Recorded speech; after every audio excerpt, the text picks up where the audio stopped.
What is up, everybody? I hope you're having a great week. It's about to get so much better because we are going to have a great conversation. This has been a long time coming. You asked, she finally listened. I feel like Christian is in a really silly mood today, and so am I. So look, bear with us. It's going to be a great conversation. Actually, we opened this one up to the DMs, and we're like, hey, guys, what questions do you have for me and Christian? And honestly, y'all said... Flooded. It was like... You're making it sound sarcastic, I'm but not. actually I'm being there serious. was a lot of questions. Y'all flooded the comments. I know. I'm being serious. And so our team helped us kind of put together these categories of like fun questions, dating questions, marriage questions, faith questions, kid questions. So we're going to cover a little bit of it all, but we're going to start with some fun questions. I'm going to start with one that I want to hear. What is y'all's favorite thing about each other? Well, you go first. Well, you said we're going to start super funny, and then No, I said fun. Like, this is so fun but you also when you tell me how much you love me. But you also said funny. Well, it could be funny that I'm hilarious. Yeah, you have had some things lately. Why would you say that? No one could hear that. Favorite thing about you is... This is a rough start. No. My favorite thing about you is you're fun to hang out with. Aw. You are always my go-to. If I who would I hang out with? You're always the first one. Wait, that is actually really sweet. You were fun. We've been watching the World Series together. We've been vibing. We have been vibing. That's true. My favorite thing about you is besides humor, looks. I mean, I don't know.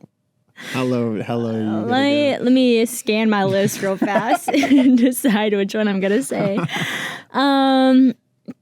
Oh my gosh. Okay, mine's a little bit more serious, but you are so open to people speaking into your life, and that is like one of my favorite things about you. That is very kind. It's true, and I've been reading through Proverbs. I actually finished it on the way here.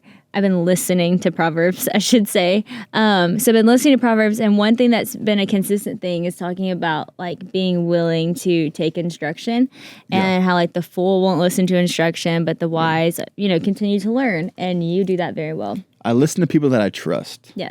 So if you're in the comments right now roasting me for something I just said, I'm probably not going to listen to you. So let's just clarify who I'm going to listen to. Yeah. Well, not my haters. Well, also, but those that love me. On that note, we just listened to I guess our actual church service on Sunday was about the voices we listen to and like having the right coaches in your life, having a good coach. So it does matter. You don't listen to everybody, but you do take instructions from the ones you trust. And I learned a lot from that from you. That is really sweet. Yes. Okay. Next question. Funny story from this past week. Yeah, it's got to be Honey's bedtime. Well, you started a sweet little nighttime routine that you saw on social media. I did. So my mom actually shared this on social media. Like, she reshared it, and I read the whole article. And it was so cool. It was talking about how whenever kids, like, instead of just doing a bedtime story at night, like reading a book, if you tell them about your day, it's actually shown to improve their language, like, dramatically. It actually said I think they interviewed like 700, or they did a study with like 700 families, and the ones who told their kids what they did during that day, and in detail, it's like, I went to work today and there was a moment where I got stressed, but I overcame it, and then I ended up having a great day. Like, you actually go through how you felt in the day, how you overcame emotions during the day. They said that their language was a whole year in advance than the other kids who had not, heard about their parents' day. I thought that was really interesting. And I had just had somebody tell me that Honey's vocabulary is like really amazing. And they said, they were like, I can tell that y'all talk a lot because she talks a lot like you. And I was like, well, yeah. We do talk a lot. Honey never stops talking. And they said, but specifically, I can tell you don't talk to her like a baby because she talks like an adult. And I was like, that's really cool. So anyways, I was like, I'm going to start incorporating that more and see if I see, changes in their vocabulary. So this is fresh. We've literally started this 2 nights ago, but it was so cool how automatically we saw something shift. So I was telling them about my day, and I told them I went to work, and, I just started going back to work. So sometimes that can be kind of hard, but I did my podcast. That was really fun. So I'm telling them about my day. And then, this is so cool, Haven, who's 2 years old, she goes to pray. And, sometimes 2-year-olds' prayers are just like repetitive. They sound the same every night. They're a little bit funny.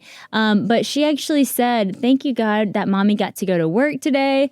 And she started praying for my day and for my work. And then Honey did too, and she prayed for my work. And I just started noticing that they were like incorporating my day in their prayer life, which is like so cool at 2 and 4. Like, what? That's amazing. And so we've definitely seen something shift in that. But the funny thing was that last night, or that same night, we were talking about where mom and dad are because they're on a trip. And so we talked about that earlier in the day. And so when it came time to pray, Honey's praying for K-Mama and Dubs, and she stopped and she said, what city is K-Mama in? And I said, oh, she's in Scotland. And so she said, okay, God, thank you for Scotland, and thank you that K-Mama's in Scotland. So then last night, she's praying again for K-Mama. And I can't remember what the word was. And she was like, and God, thank you for K-Mama being in... It was Salatoria. Salatoria. I should have looked up if Salatoria was actually a place. We went from Scotland to Salatoria, but hey, it was but it was like there was no hesitation. I know. To it. Thank you for K-Mama being in Salatoria. It was just confidence, which was the funny part. It was so funny, but it is really cool to see that even in 2 nights. Like, I definitely have seen their thoughtfulness. Like they're like thinking about what they did in their day and what I did in mine, and you did in yours. So that's pretty sweet. Mm-hmm. Another funny story, because I saw that someone asked, what's Christian's favorite college football team? So first, I'll let you have your moment. Who's your favorite college football team? It's Auburn. That's where I went. But War Eagle? Yeah, War Eagle. Yeah, being an Auburn football fan is like, it pretty much equates to like the spiritual warfare that I go through. It's whatever. It's like so dramatic. It is not. Being an Auburn football fan is literally one of the hardest things to do, and to still be faithful to it. Well, the problem that you go through, and I see this week after week, is like you get your hopes up so high, and it's like, no, this, like, these players and this stat and blah blah blah, and like we're gonna have the best season ever. And every year, I've known you for the past 6 years, I guess, since we've been married. I won't count the first year because I didn't know enough about football. Still don't really. But I would be like, okay, why don't we just not get our hopes like all the way up, and then it can be like such a great surprise when that's they the problem. dominate. When you've reached the mountaintop like we have before, 2010, 2013 was another one. It's tough to face the valleys, and our valley has been a long just plateau. Hey.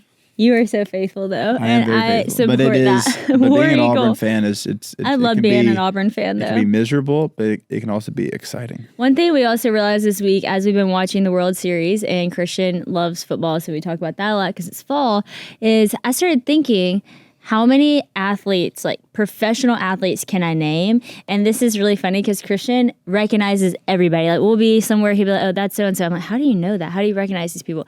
And he like always knows. We were watching athlete. the Dodgers game, and they were like panning it on this person that had this like crazy blonde hair. And they were like, I don't know if they were making fun of the guy, but they were like trying to show this guy's hair. And the person next to him was Dave Franco. And I was like, what are the odds that they're trying to showcase this? Yeah, so he's like, look, Dave Franco. I think it was James.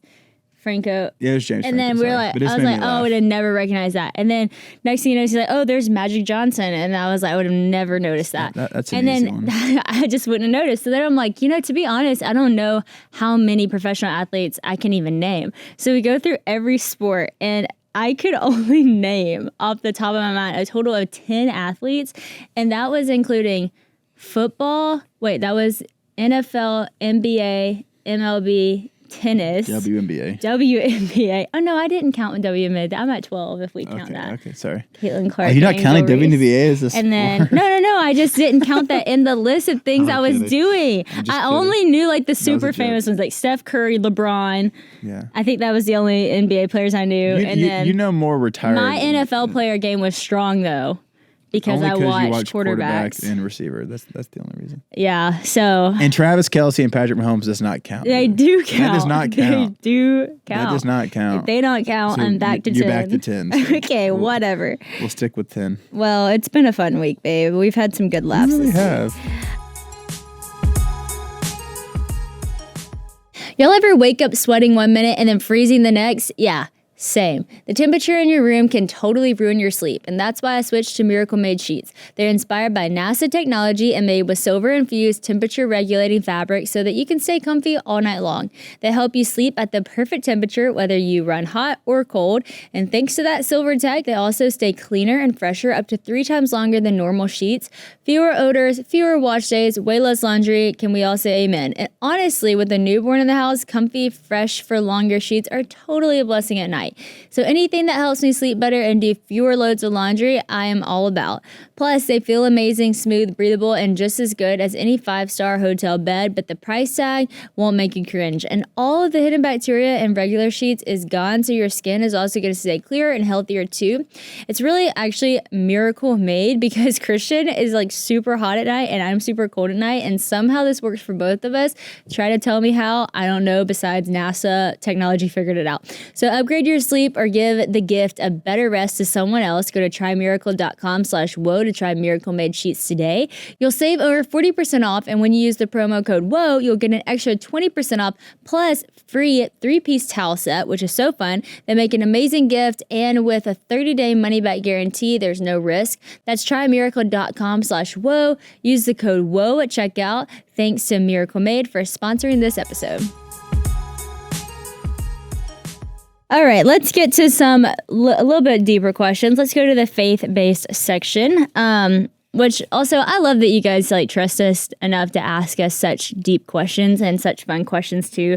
I think that's just like the balance of life. You know, you're laughing one minute, you're crying the next. Like that's just how we go through life together. And so we love that y'all want to dive in deep, and we're gonna do our best to answer some of these questions. So, what life lesson are you learning right now? Real talk, real time. Hit us, babe. Real talk, real time. Yeah, parenting Honey is the greatest joy and also one of the greatest challenges. Well, and Haven and Kit. But and Haven and Kit. You're specifically struggling with the 4-year-old age. Well, specifically with Honey, just because she's articulate. Well, Haven is too, but Honey's like, it's actually funny. Understands discipline and those kind of things. I didn't mean to interrupt, but it's funny because you do have a harder time with Honey's age, and I have a harder time with Haven's age. Mm-hmm. Like, Honey is a little bit easier for me. Haven's harder for me, but... Well, if Honey treated you the way she treats me, it would be harder for you too. So don't be acting like it ain't that difficult. But for Honey, she's like... So what I'm trying to say is the discipline with Honey is hard because she's very strong and very stubborn, and she gets that from one of us or maybe two of us. Just kidding. She definitely gets that from you. I don't know why we're leaving that up for question.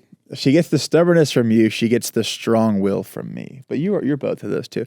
But I'm saying that to say, I actually thought you were talking about yourself. We're both that way. Yeah, I just thought you were talking about yourself, so that's really funny. Okay. Well, what I was saying was, I'm trying to get back on track here. Okay, pause. No, don't pause. Why are we pausing? Because I totally thought you were talking about yourself, and that made me laugh. Because then I quickly realized, I was like, oh, you actually are talking about me. I was talking about both of us. Don't pause this, just keep it rolling. But what I was saying with Honey is that she's very strong in the sense of like, she's very opinionated. So she is. If I give in to what she's wanting, the request, then there's really no conflict. There's no issue or whatever. But the problem is she's very strong in what she wants, whether it's laying in bed at night. And the other night I gave her a water with ice because that's what she wanted. And I put the top on it, and she did not want the top on it. And it was a whole meltdown, and it ended up getting me frustrated, her frustrated. It was embarrassing because I got way too mad, which we had to talk about that. So I'm saying that to say, in the instant, I could have just taken the top off and there would have been no conflict resolution solved. But to discipline her of like, hey, you can't get everything you want. And if I give in to giving everything you want, then there's going to be a bigger problem when you're older. And I think that's the thing for me that I'm having to realize is the temptation to just give in to what she wants in the moment because she's upset or frustrated at something. And in turn, I have to be more patient and have more self-control, which is very hard for me. Those are two fruits of the Spirit that that I kind of can lack at times. Is I cannot be very patient when she is having a fit, so to speak. And yeah, so I've had to fight that temptation of just giving her what she wants in the moment, but not doing that because I know, in the future, she'll be stronger because of it. So that's the thing that I've been learning. I think that's really good. And one thing we've been talking about is like, how do you stay patient yet also firm and not let your emotions switch to anger or like frustration? Because I think that's the thing we've realized, both of us. It's like you feel bad whenever you discipline out of anger or like emotion, because it really isn't as, like, to me, that's not like effective discipline as you really want it to be, because then they're more upset, you're more upset. It's like an emotional thing, where instead it's like, I'm going to be level-headed. She can't control her emotions. I can control mine. So I'm going to be level-headed, and I'm going to be stern, and I'm going to be firm on my decision, but I'm not firm out of anger. I'm not firm out of like over-emotional. I'm just making that decision. Yeah, and that's the thing I've been trying to learn. That's the thing that you're learning is like being stern and not being angry, and how like there is a difference in the two. Like you can be like firm in a decision, but you can do that with like a level head. And we were actually using the example of like whenever there's an emergency situation, like everybody actually listens to the person who's most calm in the room, who like stands up on the stage and is like, hey, everybody, you're going to go out this side door, everyone single file line, like the person who like takes control of the situation, not the person that's like, everybody run. Well, do you know what the problem with that is though? I feel like I'm that guy for the first like 5 times that I'm trying to, but then eventually that's where patience comes in. Eventually, if no one listens to that dude, he's just going to lose it. And he's that's be like, where... You see what I'm saying? I see he's what like, you're okay, saying. everyone calm down. Then if everyone but keeps freaking out. That's the thing. That's eventually the the guy's like, hey, listen here. But that's what we're learning. That's what we're learning. But what I'm saying is like with the top situation, this is real-time parenting that we're discussing. Yeah. And one thing I will say... the night before that was the music. For advice that we're learning right now is like... And this is actually advice our parents gave us. My mom was telling us this, and I thought this was really good. She's like, y'all are going to have to wrestle it out, like, behind the scenes. Like, parent, do the thing, and then after, like, come back and talk about it. Like, how could you have done that better? And I think that's been really helpful for us, because we have these moments where it's like, okay, the top situation, the lid situation, and, okay, we got a little too mad.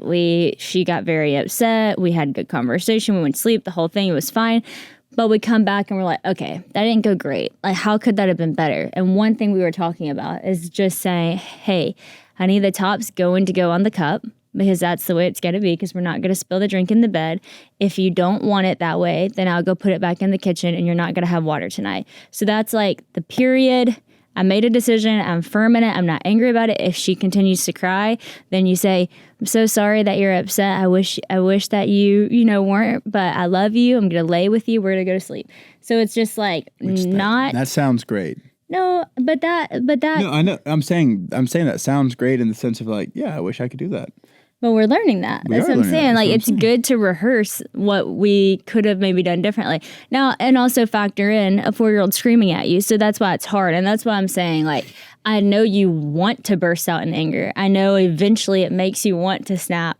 But I think because toddlers can't control their emotions, we have to learn to control ours. And you can be totally firm and be the disciplinary and not be not be overridden by anger or like so that's the thing. Emotion. How to be stern but not angry and too aggressive. Yeah. So that's good. Great. That's good. Are you learning anything? I'm learning a lot right now. You're learning how to deal with me when I get like that? No, I'm learning so much right now, and you know that. You are learning Proverbs? I'm learning Proverbs, and hey, if you got to listen to Proverbs, for me, I have been listening. I actually finished it in like 4 days just listening. That's because I needed to listen to Proverbs. I was like, I really need some wisdom in my life right now, because I felt like I was struggling in some areas. I'm learning how to wrestle my problems out with the Lord and not with just people. I feel like I wrestle them out with you, but I feel like I would have a tendency to like go to people and talk about a situation, like. Whereas now I'm like, okay, Lord, can you just help me to forgive this person? Mm-hmm. Can you help me to learn how to control my tongue? Can you help me to learn how to sit in this feeling of being misunderstood? because those are things I'm wrestling with right now. Like, I feel like you've watched me kind of wrestle with this feeling of being misunderstood in a certain situation, and that's a hard thing to wrestle out. And the thing you want to do is go to the person, talk it out, blah, blah, blah. But sometimes that's not beneficial. And so for me, I'm learning how to wrestle out with the Lord. And that has been so sweet. You know, whenever I put Kit down at night, there's that big giant mirror in her room that is like our Jesus mirror. It's actually one that we did at conference where somebody actually painted the like interpretation of Jesus on the mirror. And some nights I'm in there and I'm on my phone. But recently I have just been like looking at that mirror and looking at Jesus' eyes. And it's like, okay, anything I need to get off my chest today, anything I need to repent of, anything I just need to ask you, Lord. And I've just been asking God for advice, and it's been so helpful. And through asking God for advice, that's what led me to reading Proverbs. And that has been very beneficial to me. I think the theme that I learned throughout the first time of listening through, I want to continue to listen through and see what sticks out to me next time. But this time, it was the idea of taking instruction and listening to other people's advice and having humility. I loved how it said humility comes before honor. Mm-hmm. I think so many times in our life, like we want to be honored, so we try to act like we have it all together. But it's like, no, actually have humility and learn in the mess and the hard things. And then eventually one day, maybe you will be at that place of honor where you can speak in. But you know, don't just try to have it all together. Like, actually just learn, let people speak in. And the second thing I'm learning through the first time listening through is just the power of holding your tongue. Like, there is so much wisdom in being able to hold your tongue and not speak when it's not time to speak, or not babble, or not just go on. And there's so many warnings in Proverbs about like where words are many, sin is not absent. And I think that's really true. And especially as women, I feel like it's just so easy to talk. And I just feel like that's not always beneficial, you know? And so those two things stuck out to me. Another thing that stuck out to me was strength. Like, just what a blessing it is to be like a strong person. I was talking about like, blessed is the man who doesn't faint in adversity, in the days of adversity, but has strength. Today, Proverbs 31, talking about like a woman who is strong, you know? And so, I don't know, I felt like even in 4 days, just listening to Proverbs, I've learned so much. And that's because, again, I needed to learn a lot. I was struggling. That's great. Good job. Y'all, I have never appreciated sleep like I do now that we have a newborn and 2 toddlers running wild. When the house finally gets quiet, I love sinking into my Helix Sleep Midnight mattress. Christian and I actually took the Helix quiz like years ago before we even had kids, and it literally only took a couple minutes. We still have our same mattress we love so much. It matches with our perfect mattress based on how we sleep. It's not too soft, not too hard. It's just like the perfect amount of firm, the perfect amount of softness. And after years of having it, it still feels brand new.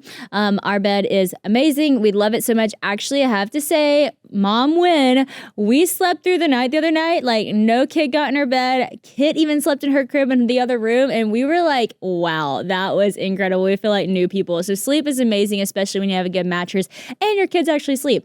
Even when we travel, we can tell a difference right away when we get home. Nothing compares to the comfort of our home and our Helix mattress. And all of you get it. You show up so much better whenever you have a good night's sleep for whatever the day holds. So that's why good rest isn't a luxury. It's a part of taking care of the body God has given us. Sleep is like truly medicine. And so I want you guys to have it too. Y'all got to check out Helix mattress. Like I said, it is a total game changer. It really is so easy. And your kids can actually get a Helix mattress too. They have all kinds of models. So go to helixsleep.com/Sadie for 27% off site-wide. That's helixsleep.com/Sadie for 27% off site-wide. helixsleep.com/Sadie. Have you started teaching scripture to your kids? Where do you start when you want to teach your kids to memorize scripture?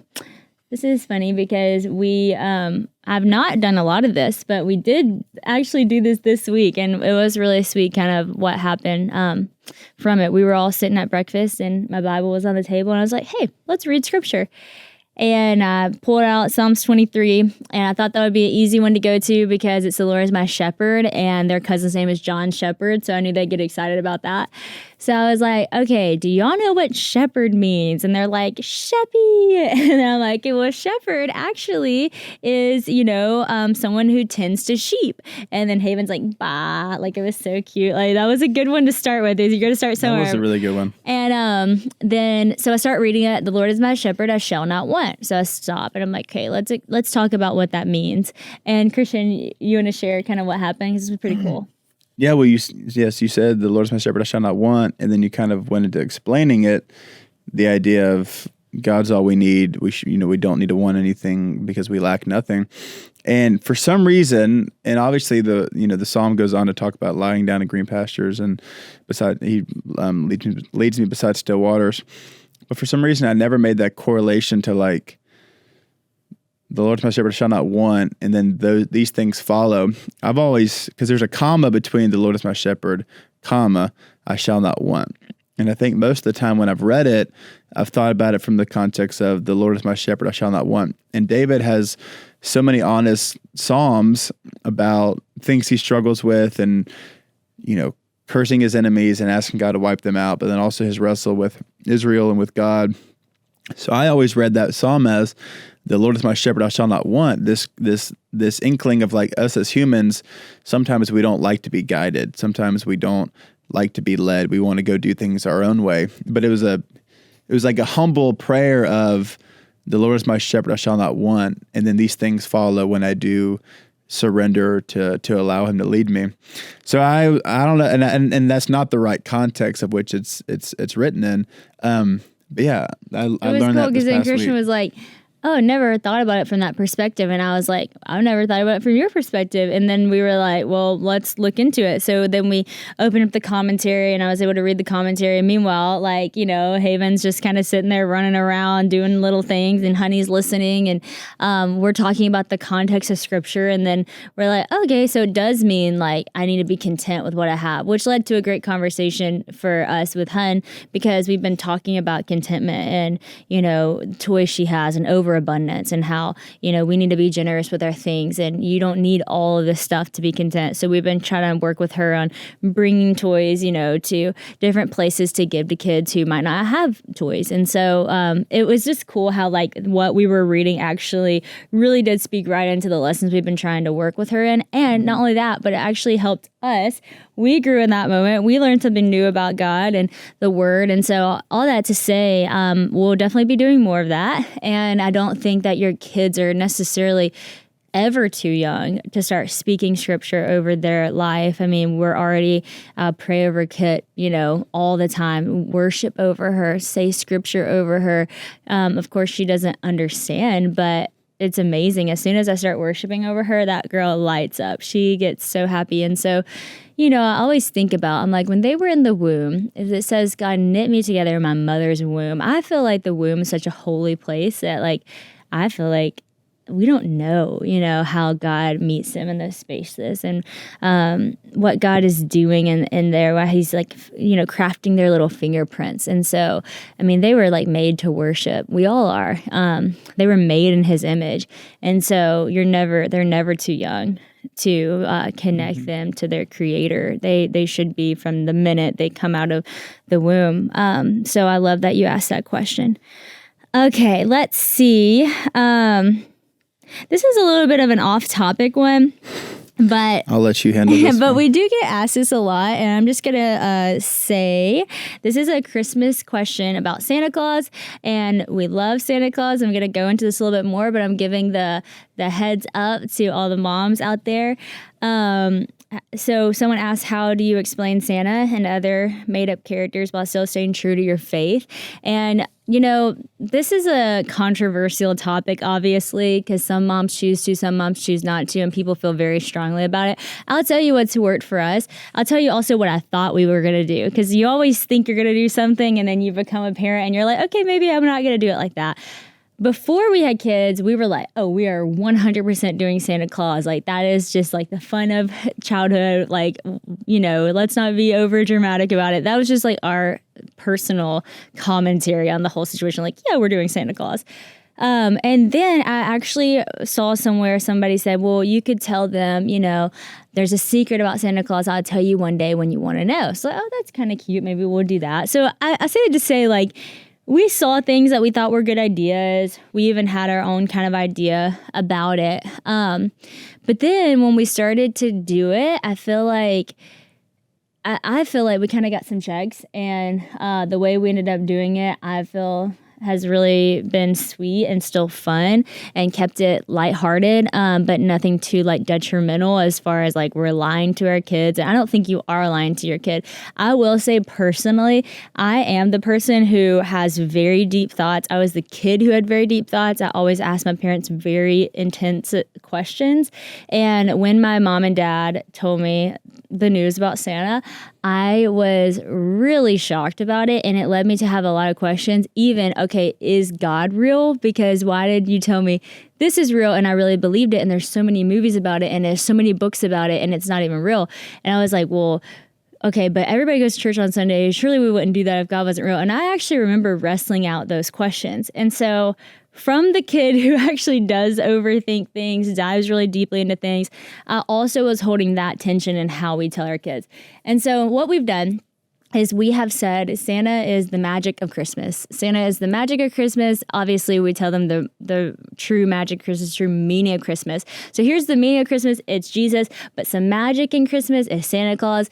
And we say Santa's a make-believe character. Just how you asked the question and said, how do you talk about these made-up characters? We tell them, we kind of compare it to princesses that they love. Haven's always talks about Ursula and Honey. They would talk about like Captain Hook, they're scared of them, and they love, the princesses. And I'd say, well, Ursula's not real, but it's fun to think about her, or Anna and Elsa, they're not really real, but they're so fun to imagine to watch some movies. And so just like Elsa and Anna is like the magic of Frozen, Santa's kind of the magic of Christmas. It's not really real, but it's so fun. And so we kind of like do it like that. So it's very lighthearted, very loose. We do Santa Claus because it's fun and it's magic and it makes Christmas morning super just like giddy and silly and fun, but not holding it with so much weight that like you believe in something. Yeah. If that makes sense. Well, me and my brother believed Santa like to a fault, to the point where like my brother was in middle school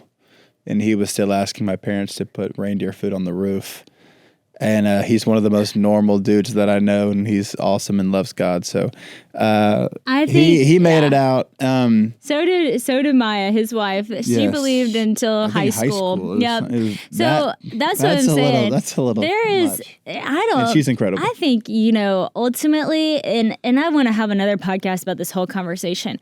I think every parent has to go where the Lord leads them. If you have a check in your spirit, then hold up, do something different. That doesn't mean everybody has to have that. That doesn't mean it's wrong for someone else to do something different. I think that is something that is a problem with social media, is everyone comes on with their stance and it's like has to be that way. And if you don't, then it's detrimental to your child.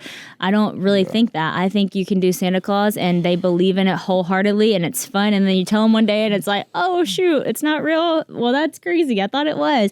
And most kids are fine with that. And for me, look, I love God with all my heart. It didn't hurt me. I thought it was really fun. I'm glad my parents did Santa for me. That's why I want to have some element to that. But I do know the thoughts I had, and I remember thinking those thoughts. And so I just want to make sure with my kids, because I see a lot of the same tendencies in my kids. They ask really deep questions. They are very I don't want to say an overthinker in a bad way, but they do think a lot. I mean, when we read books, you can't get past one sentence without them asking a question. It takes on what that sentence meant. Why is her face in that picture a little bit sad? Did that person make her sad? Like, they're so thoughtful. And so, I'm carrying their little hearts and minds as I'm trying to make something fun of Christmas and Santa and that kind of thing. There's a lot of things to quarrel about and controversies, and I don't think Santa Claus. You know who's not asking to be controversial? Who? Saint Nick. That's right. He's not like, yo. He'd be like, y'all, for real. I was just trying to have fun and bless people. It's whatever.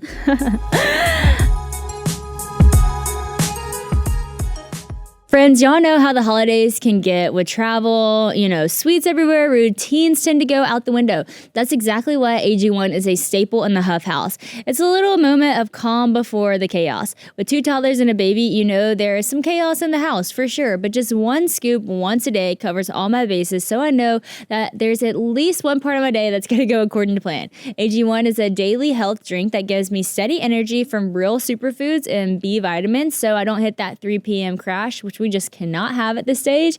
And since it's packed with antioxidants, probiotics, and even functional mushrooms, it helps support my body's natural defenses when life gets pretty hectic. Y'all, AG1 I've been talking about for years. It is so easy to incorporate it into your daily routine while giving you truly like everything you need. When you read the back of that package, you're like, wow, okay, I am definitely filling up on all the good stuff, and your body notices it. It's not about perfection. It is about consistency, and AG1 is the easiest healthy habit that we've been able to build. I am not about adding new hard things into my life right now. That is just something I cannot do. But AG1 is simple. It's so easy to add into your routine and actually get such a big benefit. So head to drinkag1.com/woe to get a free welcome kit with AG1 flavor sampler, because they have new flavors now, and a bottle of vitamin D3 plus K2 whenever you first subscribe. That's drinkag1.com/woe. We're moving on to dating section.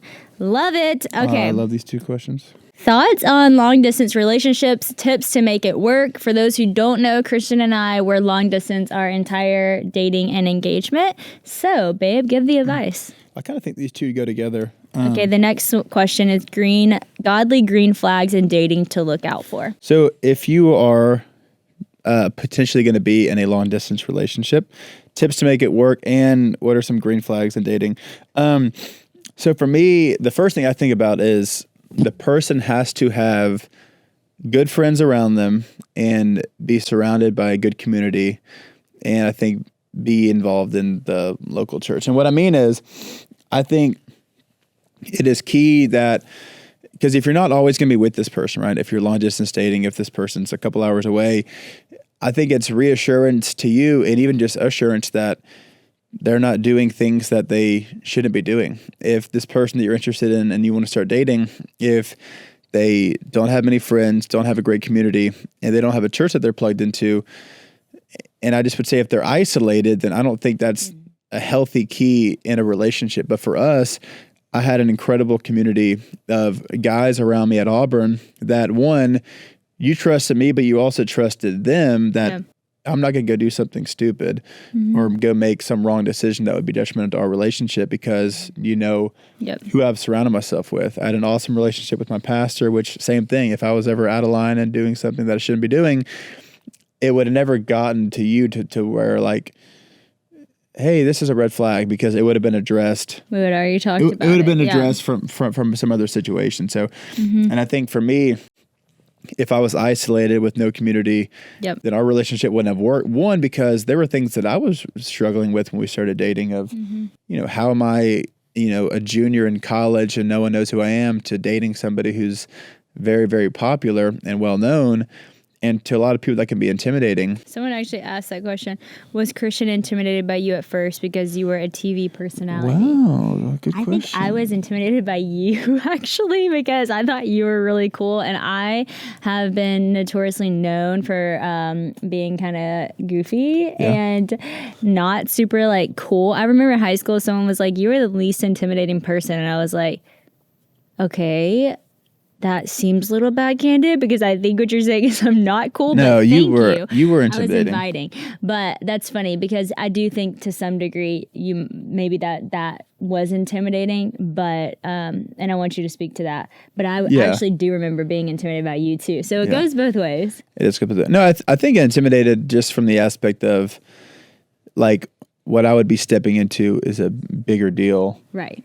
Comparatively to something else, right? Just recognition or just eyeballs and those kind of things. But I think the biggest green flag is whoever boy or girl has to be surrounded by a good community. And same for you. And when you lived in Franklin, you had amazing roommates, incredible girls around you, to where I was able to trust you, but also not only trust you, I trusted your friends to know, hey, they believe in our relationship. They're not going to let you go out and do something dumb. Totally. I agree with Christian 100%. I think community, not being in isolation, being involved with a local church, obviously if they love the Lord, but not just like someone who goes to church, but someone who actually has a relationship with God. Those are obviously two different things. And what you don't think about when you're dating, as much as I think you should, is that when you're marrying someone, when you're going to marry someone, it's not just like, oh, I'm getting married, like, yay, I'm going to be a wife. It's like, no, that person's going to be your husband, and he's going to be the father to your children, and y'all are going to walk through some really hard stuff together. And to say that a foundation, like y'all's foundation being on God is important, is an understatement. Like, it is necessary. I cannot imagine the past 6 years of our life not being rooted in Jesus Christ, not having a foundation of faith that we both were able to come back to when we were both struggling, when we both were going through something that was crazy or wild or whatnot. And even the good times and the fun times. I mean, that is so essential. And so that's just something not to take lightly. It's something not to look over. It's not just a green flag. It's like everything. So I just say that very strongly. I think too, another thing to look for, and we kind of are saying this with just saying community, it's just nothing should be done in secret. You know, there shouldn't be anything in y'all's relationship that if your friend found out, you would feel, you know, ashamed of. Like, yeah, you're going to mess up, but you should be willing to even tell your friends that, hey, we slipped up, like we messed up, and we want to do better. And can you hold me accountable? If y'all don't have those kind of relationships where your relationship is like gotten so in secret and you have all these secrets, so I think that is a dangerous place to be, because it might bond you to someone that's actually not supposed to be your forever person. And you might feel like he has to be because he knows all this stuff or because we are in this together. And any secrecy should not be the reason that you're staying in a relationship. And so I definitely think you want to be open. You don't want to have secrets. That's just really important. So like I said, to wrap that up, I just think a great green flag in dating, whether it's you're in the same town or if it's long distance, I think community is just a big deal. And knowing that you can trust this person's friends, that they have your best interest too, and that he is, you know, confessing things to his friends. He's involved in the church. So I think those are that's the biggest green flag for me. It's great, babe. I love it. What is something people never talk about in marriage that you wish was talked about more? We were kind of talking about this morning because we read through some of these questions, and I was saying, like, I think we in our community do this very well and naturally. I just don't think it's very normal for the outside world.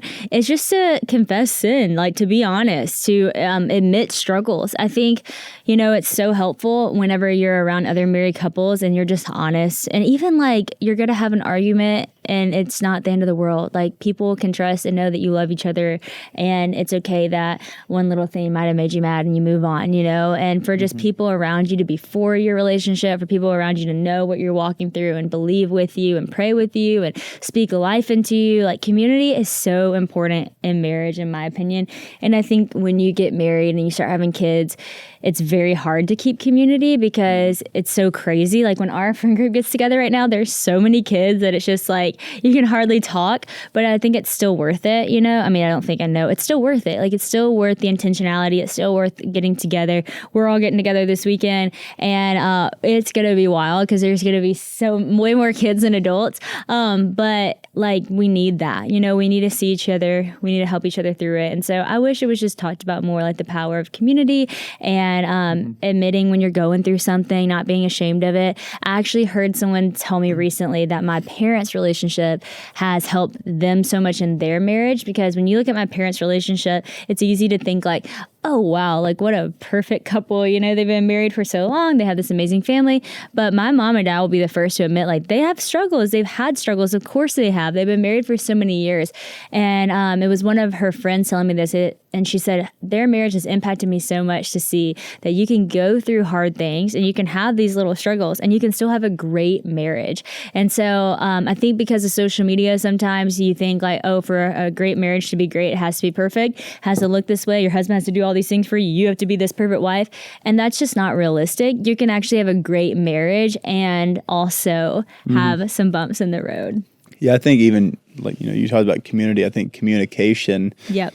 is huge. I mean, the amount of times, and this is not to like throw shade or anything, but it's kind of funny, just because I feel like we just like overly share and like overly communicate. Because the amount of times I'll be talking to a guy friend or just a guy that I know or something, and I'll know that their spouse knows something, and I'll say something. They'll be like, "Oh, I didn't know that," and I'm like, "Do you and your wife, like, do y'all not talk about stuff? Like it'd be things like that." So, and then for us, it's like we just tell each other everything and just always talk about stuff. So I think that's something for me of just communication and great. just talking things out. I love that. And that's actually funny. You keep segueing so nicely to my next question. Someone said, how do you handle when your friend asks you to keep a secret from your husband? And you just kind of talked about no secrecy. Yes. And I will say, though, because I have had this situation happen to me several times where a friend will be like, don't tell anybody, like, please don't tell Christian or whatever. And that's because they're walking through something. And there are certain things. Let me phrase this. There are certain things where it's like, okay, I get that. Christian doesn't need to know you're pregnant or you're whatever, But then there are other things where I'll just say to them, hey, I'm actually going to need to tell Christian that, or are you okay if I actually tell Christian that? Because that's going to be really hard for me to keep from him or whatever. And so I think you have to be honest with your friend too when it's something that you would like to share with your husband. He is your husband after all. Like if you can be honest and they can give you that permission, I think that's great. Just talk it out in that moment. Or you can even say before they say it, like, hey, I love you. If this is something that my husband doesn't need to know and it has to do with anything that he needs to know, then our relationship is very open. I'd love to talk to him about it. Or if it's like, okay, if it's just a girl chat, he doesn't need to know, it's irrelevant. Absolutely. I will keep that secret for you. That goes in the vault. And so I do think there are times where you should just be honest with your friend and just be like, hey, actually, the way our marriage is like we're very open and I'd like to talk to him about this.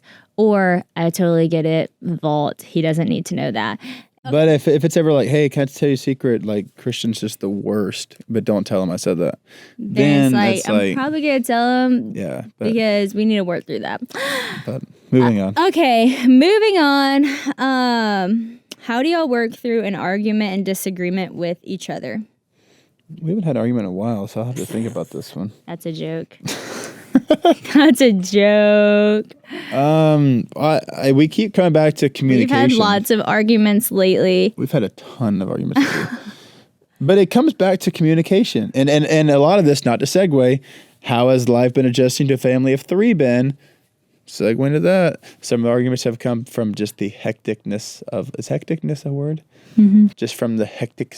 It might not be, but from life being hectic, some of our arguments have sprouted up because of that. I mean, yeah. But it comes out of communication. It's very refining time of our life. I keep saying that. It's one of those things where it's like, because it's so hectic and wild, it's just easy for the water to boil over, and for things to just come up. I mean, when you have three kids and the ages our kids are, it requires so much of you individually and together.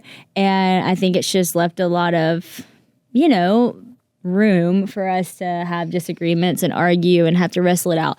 But I was going to say the same thing, communication and sticking with the argument until it is either resolved or you've grown from it or you've learned from it.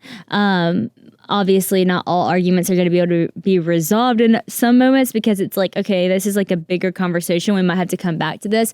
But like, I'm growing in it, or I acknowledge it's a problem, or I'm working on it. I'm going to talk to a friend about that. I'm going to talk to my mentor. I'm going to talk to our counselor. I'm going to go read some Proverbs. I'm going to read a book on that. Like, we're willing to grow, we're willing to learn, and we're willing to have those conversations.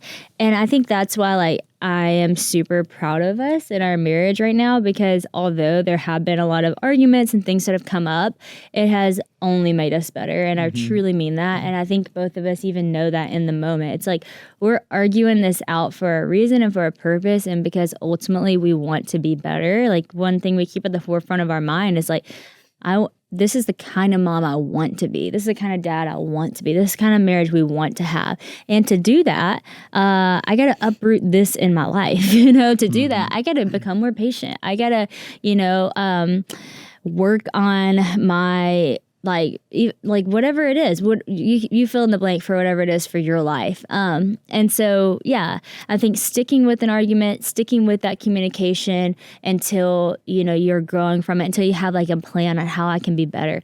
One thing too, I heard in Proverbs a lot today was like how good it is to like prepare for something. Even like Proverbs 31, when you think about all the things this woman did and was, it all came from that she was prepared for it. Like the reason that the snowstorm didn't like hurt her family is because they had clothing for the snow. The reason like she was able to have a field or whatever is because she like sowed the seeds in the ground. And everything that she eventually became, it started with her doing something to get there. And I think about that in our marriage. Like we're sowing seeds right now and plowing ground right now that is hard and sometimes feels like the dirty work, but one day, like, man, it's going to be so beautiful. And we know we're working towards something beautiful. And we know we're working towards a home that is going to be filled with all the things that we desire for it to be. And so I think, there's so much good in our season right now. We've laughed so much and even talked about how fun of a week we've had in the midst of also arguing it out. Yeah, traveling to New York with a 4-year-old, 2-year-old, and 2-month-old, well, it'll push some buttons. Yeah, it'll bring some stuff up. It'll be challenging, but it was a great trip. It was a ton of fun. We had a blast. It was. I kept saying, it was also challenging. We're gonna look back at this, and this is gonna be the best memories. But in the moment, it is hectic. It is crazy. I actually kind of put that on my post. I was like, this is a really perfect picture, but going to New York with a 4-year-old, 2-year-old, and 2-month-old is not for the faint of heart. And we even had all the grandparents. I'm saying our blessing and our curses. It's most people that might do that, if they have arguments, it's just they're arguing. But for us, it's happening with 30 of your family. And your family. And my both family. Of our families. So it's in tight quarters. It's not as fun of a dynamic when you're both visibly frustrated and you have 30 people with you. That is really hard. And that's the most refining thing. That's where it comes to that humility before honor that I keep bringing up in Proverbs and being willing to listen and learn, is because we're at a stage in our life where we cannot hide that we're struggling with things. Like we can't hide it. It's here. Like we're in front of our family and I'm frustrated. We're in front of our family and you're stressed. Like it just here we are with all of our chaos and struggle. Here's our flaws, our cracks. And it's like at a time I would have been able to hide it. I would have been able to mask it. I would have been able to be like, oh, I'm stressed. Yes, this is hard. But I can just, we used to. I mean, you can you can go to the rib. You can't hide your emotions. No. I can be like, there is not an ounce of me that can be like, everything is cool when you're part of a team. God did not grace me with with that. If I'm mad, you'll never be like, I never would have known that. Yeah, that is true. And it's a struggle of mine. I'm trying to get better at it. But it's never like, I would have never known that you were stressed or frustrated. Yeah. But I actually, unfortunately, can hide it. You are good at that. And I can be like, totally fine, even though I'm really struggling. But now. I notice it, though. Yeah, but now I can't do that anymore. It's like the Batman mask in The Dark Knight Rises when Joseph Gordon-Levitt realized that Bruce Wayne was Batman. And he said, because that was the face I used to make in the mirror. That's kind of like that moment. Somebody out there will understand it. That was deep. Thank you. That's really powerful. Somebody will understand what I was trying to say. I don't quite understand because I haven't seen that. But the way you described it, I'm like, yeah. You've never seen The Dark Knight Rises? Maybe. Okay, we need to watch it because I actually want to see the depth of that moment, and it's probably true. All that to say, I can't hide it anymore because it's in front of everybody. It is what it is. It's stressful. It's crazy. I mean, think about it. I'm doing this press for the show, and I'm feeding Kit in the midst of the whole thing, and I'm waking up in the middle of the night. So we didn't get the girls to bed till like 11 something each night because, it's so hard to keep anyone on a schedule when you travel. And then I had to set my alarm for 2 to make sure I have milk to start for the next day to pump. And then I had a wake-up call at 6 to start with hair and makeup to get ready. Then the interviews all throughout the day, but in between each one, I'm feeding Kit. Then I get back to the crazies.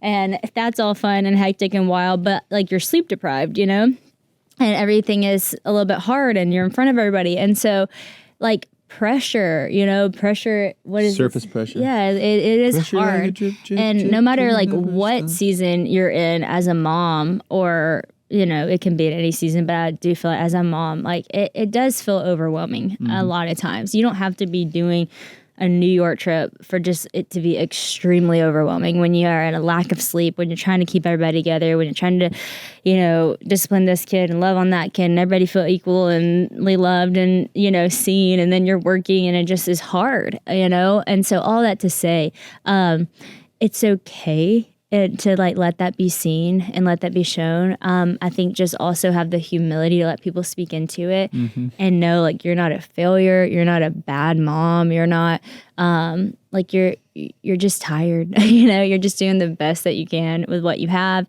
And the people who are speaking into your life are not shaming you or judging you. They're actually just trying to help you. And that's what I'm learning is like, I can't be embarrassed by it. I just have to lean into it and say like, thank you for loving me enough to help me, and I'm going to receive that. And so that's what's helping me right now. That's great. Well, this was fun. This was fun. Thank you And all. deep and... It was all the things. It was thrilling. It was. Do you have another movie analogy for us? Do I have another movie analogy? The Dark Knight one was pretty epic. Thank you. We could just end on that. Yeah, we can just end on that one. We'll end on that one. Well, thanks for sending in such great questions. As always, like I said, thanks for trusting us with deep questions. Thanks for even asking us the silly ones too and following along our lives. We never take it for granted how incredible you guys are. And we love to meet y'all. It's been fun, even just different travels we've had, people coming up and listening to the podcast. It's such a blessing. And so I hope this encouraged you. I hope you have a great week moving forward. Be the light of the world. That's what we tell our kids. I'm going to start telling y'all too. I do have one more movie reference. Oh, hit us. I'm a survivor. A single mom. Should I do my Reba impersonation? Not now. I'll leave that for next time.